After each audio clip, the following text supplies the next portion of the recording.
강남 도깨비. 아, 강남하고 도깨비가 좀. 그래도 도깨비가 따로 약간 노는데. 부자인 것 같은 느낌이 좀 있어. 이번 사연은 직장인 권민주 씨가 보내주셨습니다. 민주 씨는 5년 전 한 점집에서 수상한 경보를 듣게 됐는데요. 먼저 인터뷰를 한번 들어보겠습니다. 그때 무단히 냉장고 안에 있는 막걸리 주면서 그 막걸리를 이렇게 하래요. 솔직히 저는 안 믿었었거든요, 그 당시에는. 근데 그때는 제가 그걸 먹고 큰일이 날 뻔했어요. 무슨 일이지? 2018년 봄.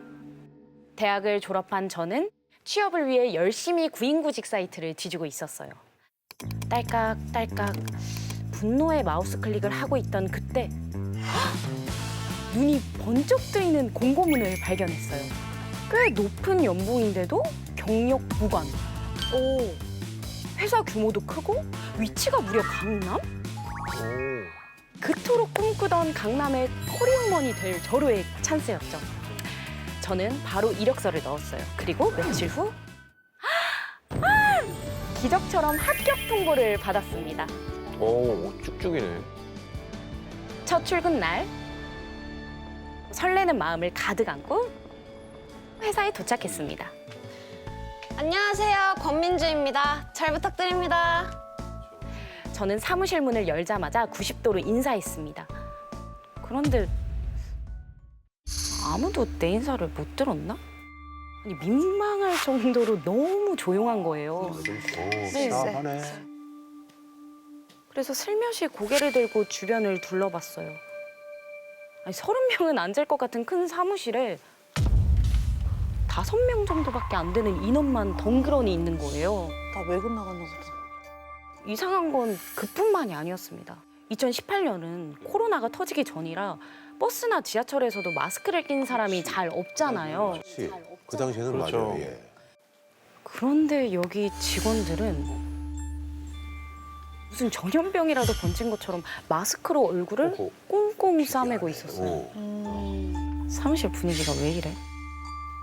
주춤거리는 그때 신입사원 반가워요. 김민구 대리예요. 바로 제 사수 대리님이었는데요. 대리님은 환절기라 그런가 직원들이 다들 아프다며 저에게도 건강관리 잘하라고 꼭꼭 당부를 하셨죠. 감기가 돌았나 보네, 사실. 저는 대리님의 도움을 받아 몇 시간 만에 처음으로 보고서를 완성했습니다. 과장님, 결제 부탁드립니다. 민주 씨, 벌써 다 한 거예요? 네. 뿌듯한 마음으로 결제 서류를 건네는 그때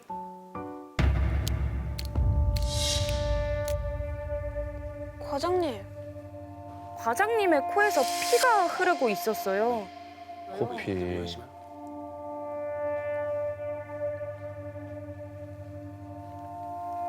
뭐야? 쭉쭉 흐르던 피가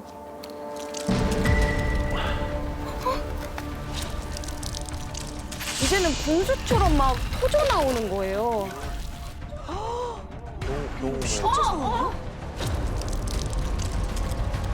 핏물은 과장님의 셔츠를 흠뻑 젖게 만들었고 어느새 사무실 바닥까지 적시고 뭐야? 있었습니다. 아, 한 괜히 이렇게 커피를 많이.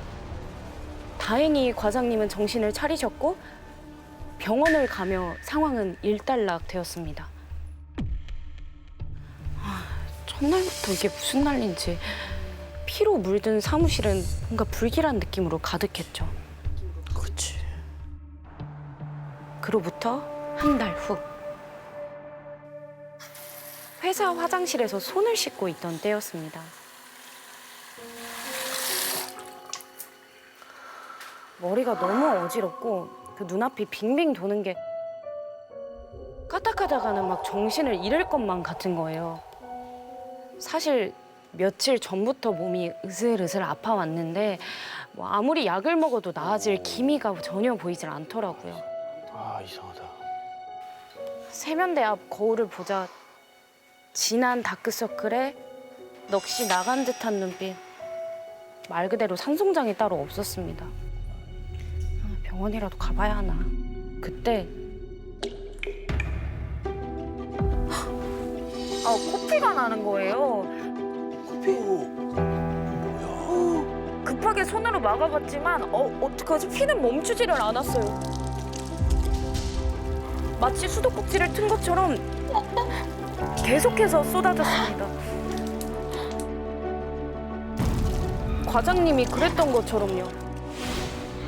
너무 놀란 마음에 당장 병원으로 달려갔어요. 그런데요, 의사가 도무지 병명을 모르겠다는 거예요. 검사랑 검사는 싹 다 받아봤지만 아무런 문제를 찾을 수가 없었습니다. 며칠 후 주말, 저는 결국 친구와 함께 무당을 찾아갔습니다. 너 거기가 얼마나 무서운 데인 줄 알아? 지금 당장 나가야 돼. 뭐야? 최근에 새로 들어간 자리가 있지 않냐며 거기서 당장 나가야 한다는 거예요. 거기 있는 사람들 다 아프지? 도깨비 터라서 그런 거야. 그러니까 저희 회사 터의 주인이 도깨비인데 단단히 화가 나서 벌을 주고 있다는 겁니다. 이대로 계속 회사를 다녔다간 죽을 수도 있다고 했어요. 지금 이거 구타라는 거지? 진짜 돈만 버렸네. 자리에서 일어나려는 그때 이거 가져가. 무당이 뭔가를 건네는 거예요.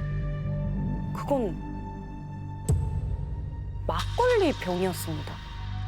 무당은 돈은 필요 없으니 반드시 사무실 모퉁이에 막걸리를 뿌리고 기도해야 한다고 신신당부를 했어요.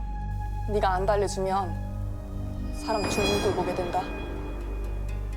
서슬퍼런 눈으로 경고하는데 네. 얼떨결에 알겠다고 대답하고 막걸리를 받아왔습니다. 그리고 그날 밤 새벽, 목이 말라서 잠에서 깼어요.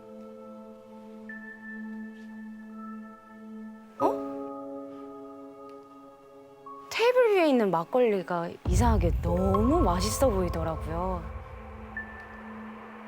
한 모금만 딱 마시면 갈증이 싹 가실 것만 같았어요. 먹지 마, 먹지 마. 저는 뭔가에 홀린 것처럼 테이블 앞에 우뚝 섰습니다. 그리고 다급하게 막걸리 뚜껑을 열어서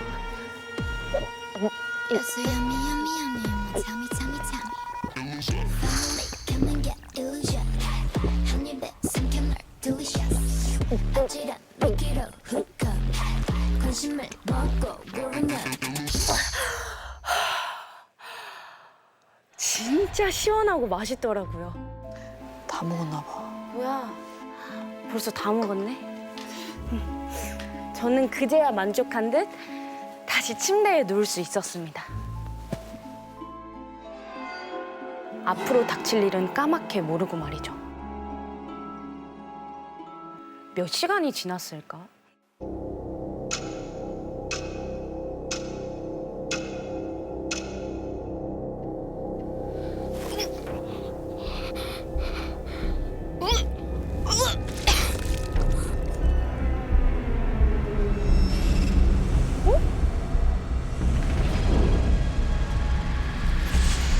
이거 피잖아.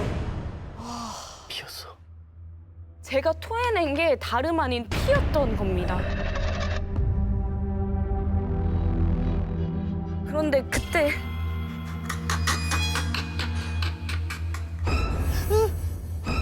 귓가에 선명하게 들리는 웃음소리.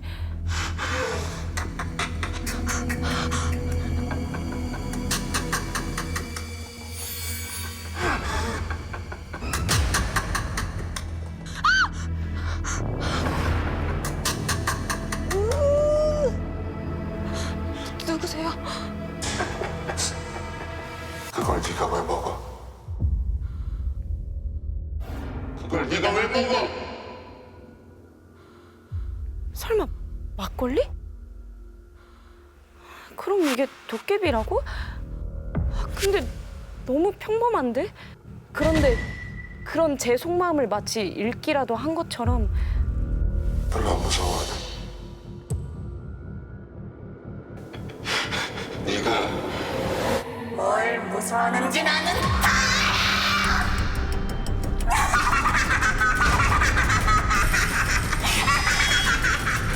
그거는 제가 막 어릴 때 실제로 봤던 여자 귀신의 모습이었어요.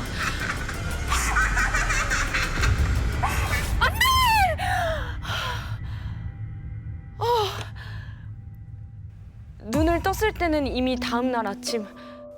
도깨비는 사라지고 없었어요. 그리고 피로 물들었던 침대는 거짓말처럼 깨끗했고요. 아, 악몽이군요. 꿈이다 꿈. 아, 꿈이었나 보다. 아, 그럼 그렇지. 요즘 세상에 무슨 도깨비야. 하지만 그건 저의 완벽한 착각이었습니다. 서둘러 출근해보니 텅 빈 사무실에 과장님 혼자 덩그러니 앉아 계신 거예요.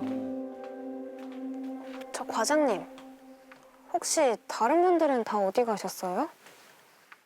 저 부장님이 입원하셨어. 급성 백혈병이시래. 아이고.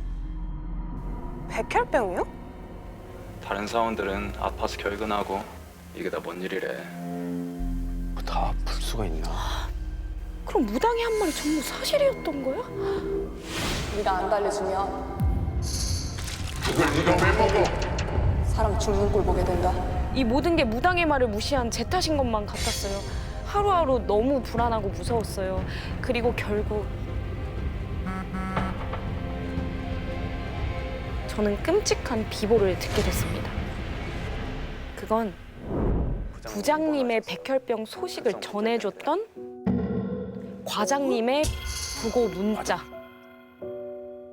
과장님이? 머리 문자야. 갑자기 심장마비가 와서 과장님은 하루아침에 세상을 떠나고 말았습니다. 와, 이 통 무섭네. 그 소식을 들은 저는 두려움에 더 이상 이 회사를 다닐 수가 없었어요.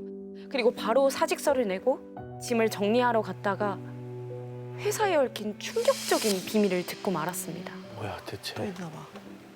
1년 전 서울 외곽에 있던 회사가 강남 사무실로 이사를 오던 날 건물 주인이 저희 대표님께 기묘한 말을 하나 했었대요. 그 저기 도깨비 터라고 그거 들어보셨나? 들어오기 전에 꼭 이제 고사를 한번 지내세요. 아 그래야지 떼돈 벌고 나가셔. 그런데 저희 대표님은 미신을 전혀 믿지 않는 분이라 그 말을 무시하고 넘어간 거죠. 그 후 멀쩡하던 직원들이 이상하게 하나둘 아프기 시작하고 회사를 그만두는 사람들도 점점 늘어난 거고요. 도깨비가 그동안은 자신을 잘 모신 대가로 선물을 나눠줬지만 자신이 무시당하기 시작하자 끔찍한 벌을 내렸던 겁니다. 신기하다.